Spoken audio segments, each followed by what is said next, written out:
said it's your title the Russians are holding. You don't like the Russians. The Russians have cheated at chess. They've tried every way to avoid me, to avoid giving me a chance for a match. And they've slandered my name. And, you know, they're just dead afraid of me. They have been for years. That's the true story. Bobby Fischer was born on March 9, 1943 in Chicago, Illinois. His mother, Regina Wender Fischer, was a fiercely independent woman with a medical degree, political passions, and a knack for raising 2 kids on next to nothing. His father? Well, that's still up for debate. Some say it was Hungarian physicist Paul Nemenyi. Others insist it was Hans Gerhard Fischer. Bobby, of course, never really cared. He was too busy playing chess against himself. When his sister Joan bought him a cheap little chess set at age 6, she might as well have dropped a bomb on the household. Bobby became instantly obsessed. Books, puzzles, solo games, you name it. If it was chess, he was doing it. By 13, he was already humiliating grown men in tournaments. His famous game of the century against Donald Byrne? Let's just say it ended with a queen's sacrifice so flashy, it made the chess world spit out its coffee. By 14, Fischer was the US chess champion, and at 15, the youngest grandmaster in history. Basically, while other teenagers were fumbling through high school dances, Bobby was out there dismantling Soviet-trained killers on the 64 squares. Fischer's preparation was legendary, partly because he actually liked burying himself in chess books for 12 hours a day, and partly because he wanted to break his opponents before they even sat down.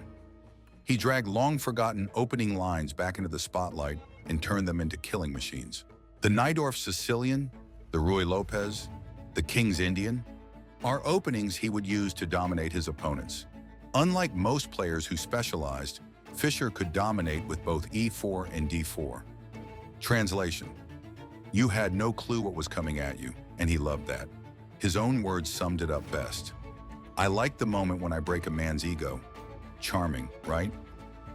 Between 1970 and 1971, Fischer decided winning normally wasn't enough, so he went on a 20-game win streak against world-class players, 20-0 against the best of the best.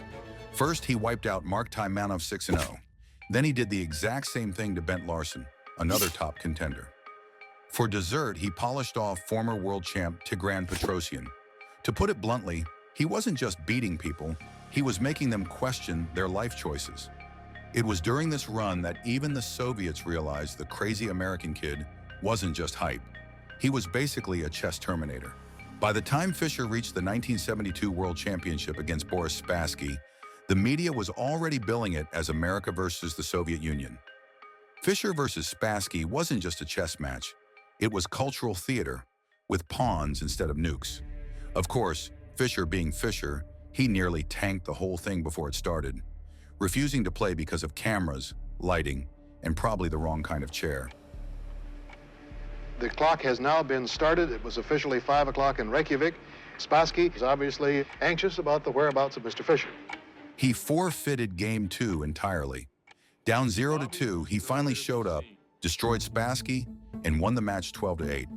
The US went nuts. Suddenly, chess was everywhere. Fischer was on magazine covers, late-night TV, you name it. And then, at the peak of his fame, he did the most Fischer thing imaginable. He disappeared. In 1975, Fischer was supposed to defend his title against young Anatoly Karpov. Instead, he handed it over without playing a single move, because FIDE wouldn't agree to all of his demands. Imagine Muhammad Ali refusing to box because the ring ropes weren't his favorite color. That's basically what Fischer did. He then vanished into self-imposed exile, surfacing only occasionally with rants about conspiracies, politics, and bafflingly, his hatred of short draws. The chess world mourned, but Fischer didn't care. 2 decades later, Fischer popped up again for a rematch against Spassky in Yugoslavia. He won, of course, but since the US had sanctions against Yugoslavia, he ended up indicted. Fischer chose flight over fight, living the rest of his life bouncing between countries like a grandmaster on the run. In 2004, Japan detained him for traveling with an invalid passport. United States citizen Robert Bobby Fischer has been detained by Japanese authorities on alleged immigration law violations. Luckily for Fischer, Iceland remembered the good old days of 1972 and gave him asylum. He lived out his last years in Reykjavik, the same city where he'd reached his peak. On January 17, 2008, Fischer died of kidney failure at age 64. Fischer wasn't content with just revolutionizing how people prepared for chess. No, he had to reinvent the whole game. Enter Chess 960, or Fischer Random, where the starting pieces are shuffled into 960 possible setups. Goodbye memorized openings, hello chaos. Today, even world champions play it, proving Fischer was decades ahead of the curve.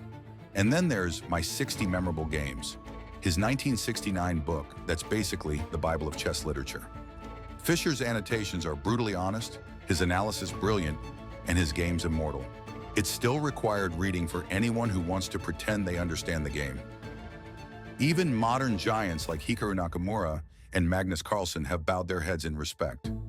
Nakamura has called Fischer one of the most important figures in chess history, while Carlsen admits Fischer's games shaped his own approach. When two of the greatest players alive still gush about you decades after your last serious game, you know you've done something right. Bobby Fischer was a genius, a diva, a paranoid recluse, and the only man who could turn chess into front-page news. He changed the way the world looked at the game, crushed everyone in his path, and then spent the rest of his life running from the spotlight he once dominated. Love him or hate him, Bobby Fischer made sure one thing was clear: chess would never be the same again.